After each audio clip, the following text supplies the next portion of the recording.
Hi everybody. Just figured I'd put together this video, kind of explaining the assignment and just kind of going over some things that would help you write the assignment, but not only to stay informed on not only COVID-19 or coronavirus or anything going on now, but just kind of in general. Um, One of the things that I find to be the most important things that I teach um, is trying to find objective sources throughout all of your work. We've always asked you to provide sources that can be followed up, cross-checked, cross-referenced, to make sure they're not, sources of disinformation or just not reputable sources or things that present inaccuracies or present relevant statistics in a way that is somehow deceptive, trying to manipulate an audience. Nonetheless, there's a lot of that going on online, particularly with disinformation around this topic, which is so important for public health's sake. We can disagree on ways to handle the outbreak or the ramifications of the economic fallout of the outbreak. But we can't argue the facts and the details and the statistics that are out there. That's politicizing that's just an issue.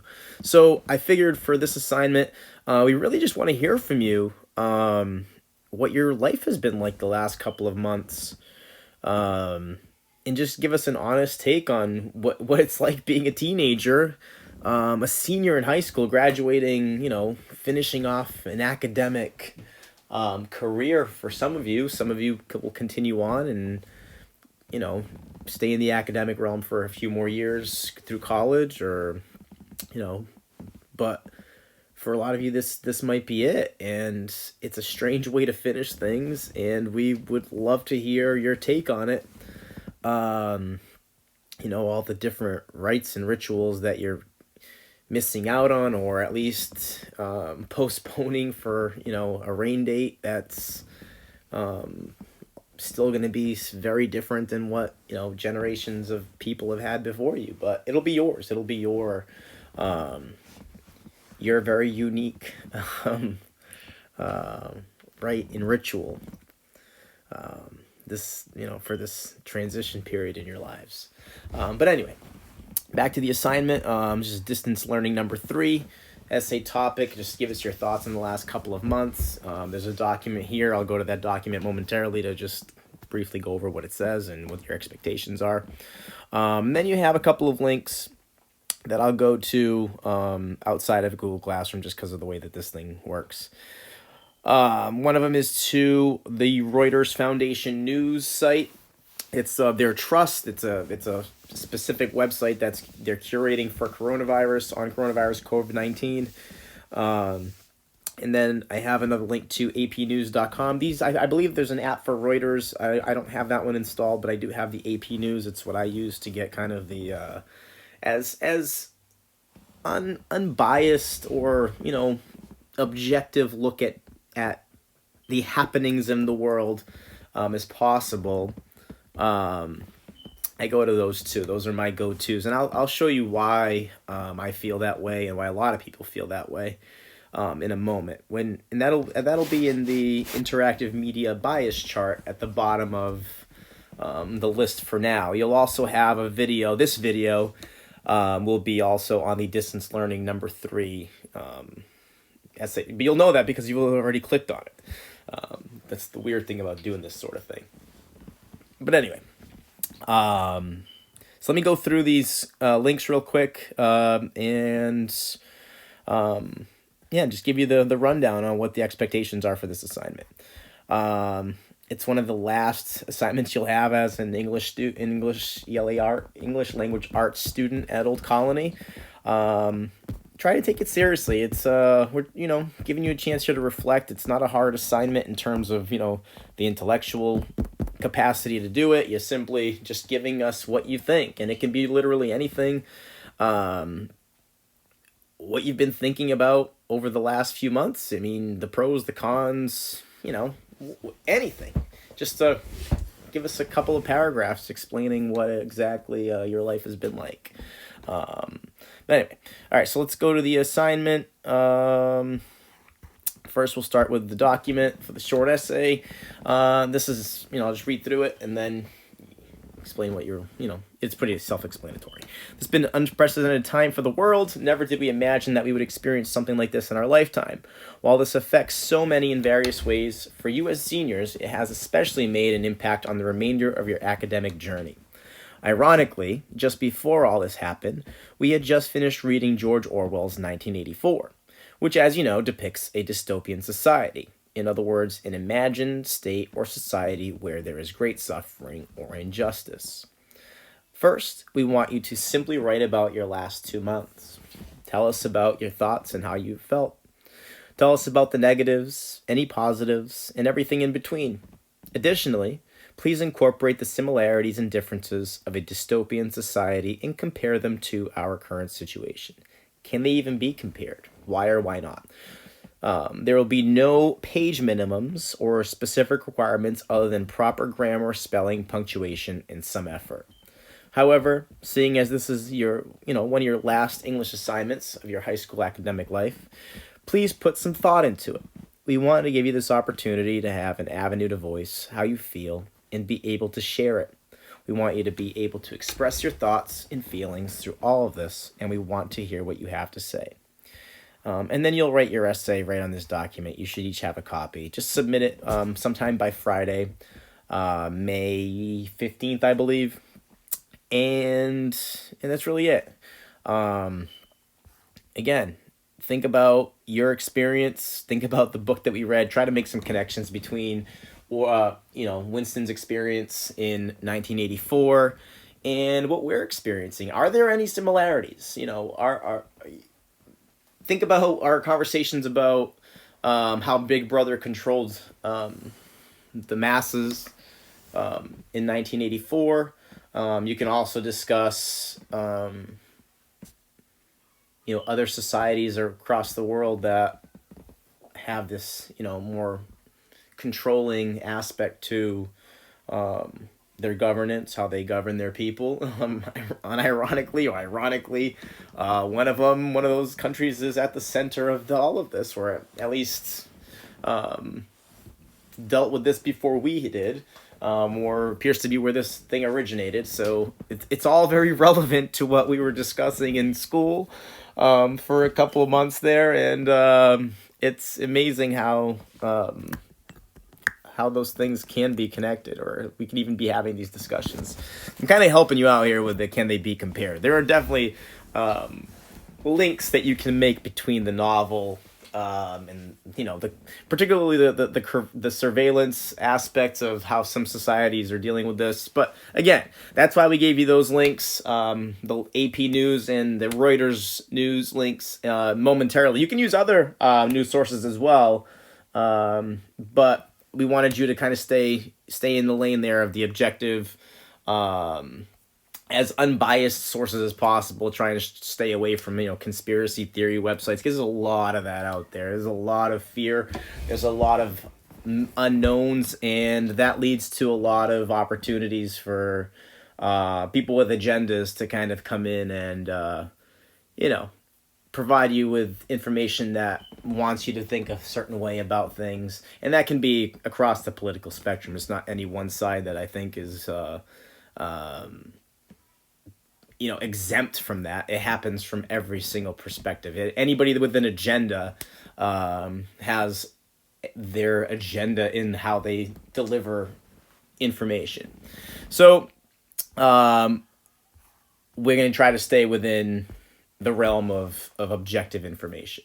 It's important to read things from across the spectrum of viewpoints so that we can formulate our own, but it's also important to be able to recognize the flaws in all arguments, because again, arguments are made by people are flawed, thus arguments will be flawed as well. And we need to kind of pick up on where, people's agendas are, and just be aware that those agendas are there, and understand why particular viewpoints do come to the forefront, and then how do those mesh with our own particular viewpoints, and that's how this a healthy debate and understanding about any topic really should occur, to have a civil society that respects progress, or understands where values need to kind of stay. The discussion across society should happen in that realm.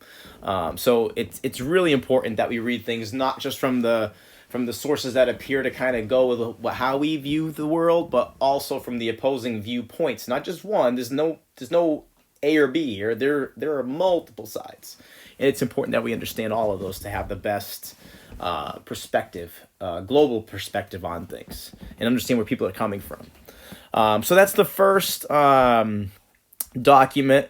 The essay, again, this is the document that you'll turn in. So just type out your work here when you're ready to do that. Again, there are no page minimums. We just want you to put in some effort, and really just tell us. It's not a hard assignment. Just lay out in a few paragraphs what exactly your life has been like, whether you've been working, whether you've not been working, how you felt about school. This is a completely unprecedented thing for you guys, for all of us, and your feedback would be very welcome. I mean, maybe for some of you this has been perfectly fine, and you've been enjoying your time outside of the physical space that is Old Colony, and doing this virtual learning.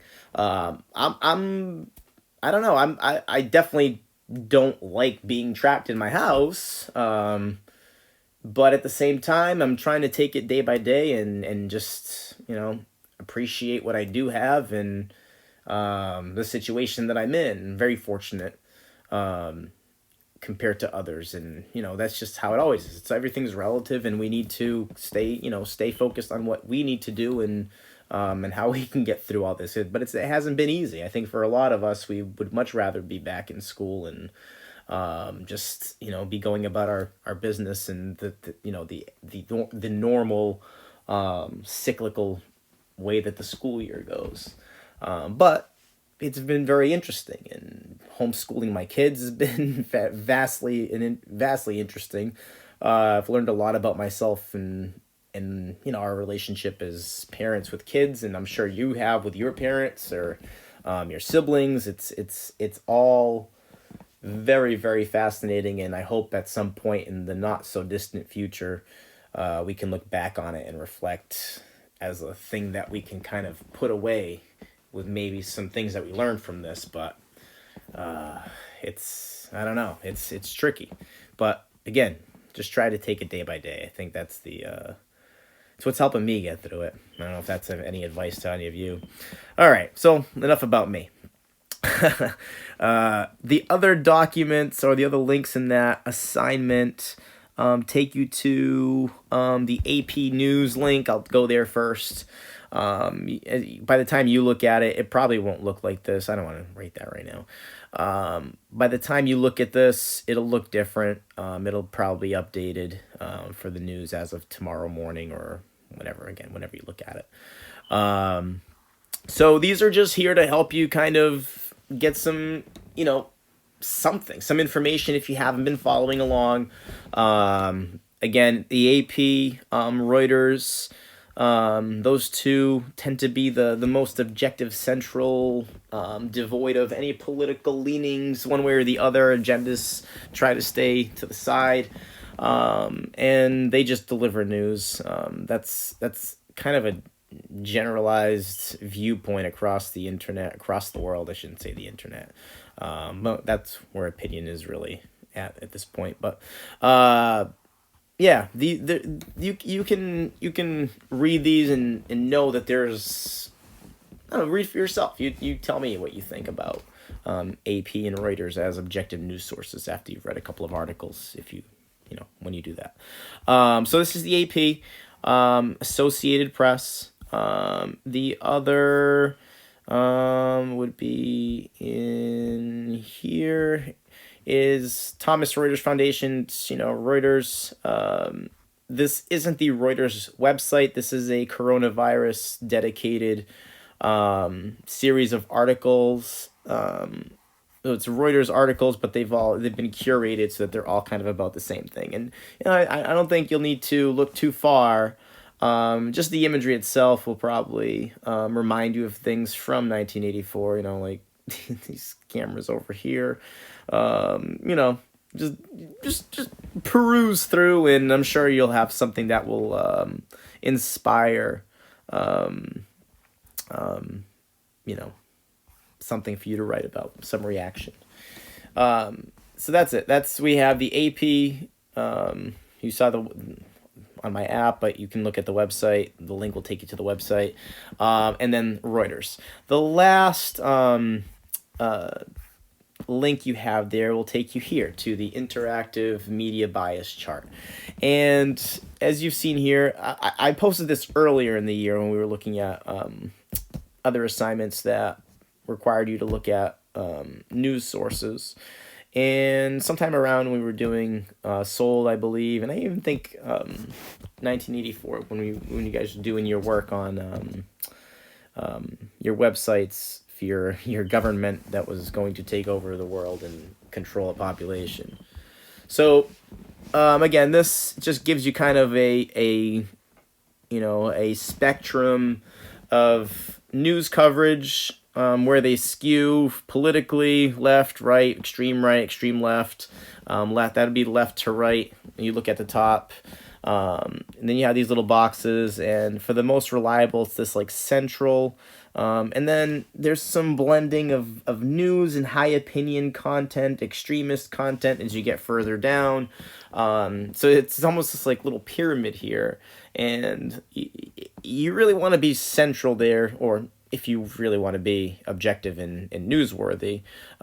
So that's why I gave you AP and Reuters. But again, really any of them are justifiable for you to read. I think you should. I think it's really important. I definitely read things from across the political spectrum. I want to know what everybody's thinking and make my own views based off of that. I think that leads to good citizenship, is knowing what your fellow citizens are thinking, and then placing yourself in that conversation however you feel comfortable doing so.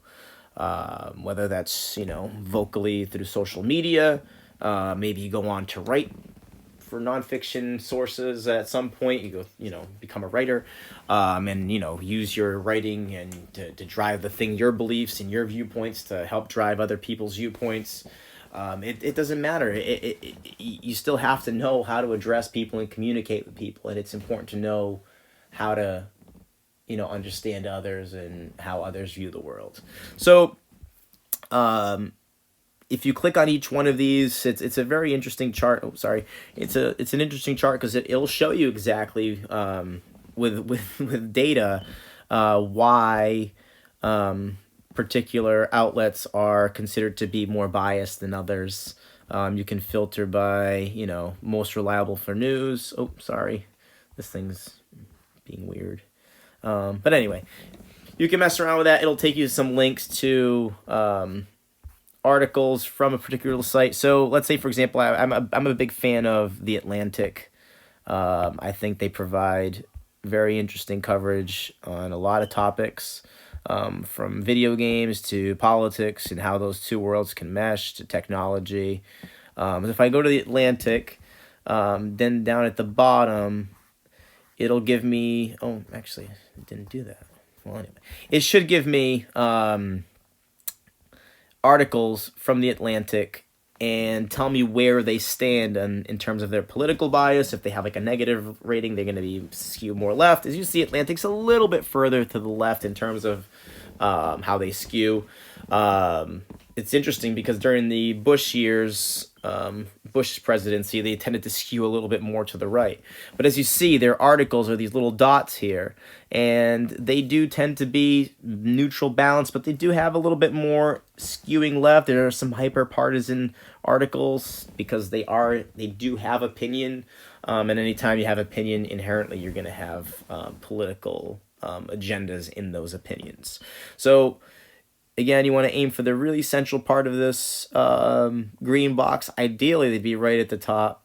that's as objective, newsworthy, but it's really almost impossible. Just choosing a story to report on versus not reporting on is a political decision. So it's virtually impossible to stay completely unbiased, but the goal is to be as objective and staying on the facts as possible and let people make their own views. At least if you're trying to stay within an objective framework of information.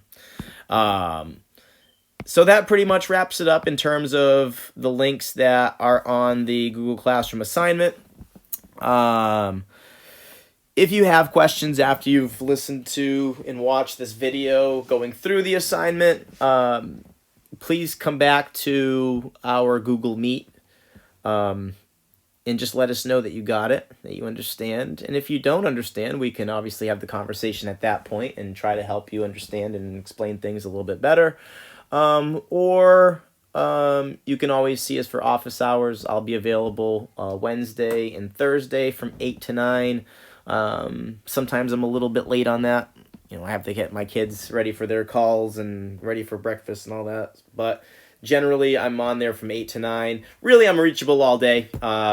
You can contact me via email, Hangouts, however we've already communicated to this point, and we will figure something out to schedule some time to get a more concrete explanation. Mrs. Harrison will be on the call with us tomorrow, or after you've you'll know that because she'll have been there when you watch this. Again, just getting used to the whole video recording stuff here. Enough of my rambling. I hope you guys are doing well, and I'm sure by the time you get to this point, I've already told you that it was nice to see you, but I just want to let you know it's been hard not seeing you guys every day and just, going about our normalcy, and it's been really strange, and I hope at some point things can go back to normal and you guys can start your post-secondary lives as young adults and, become prosperous and successful people, happy people. Anyway, we'll talk. Take care.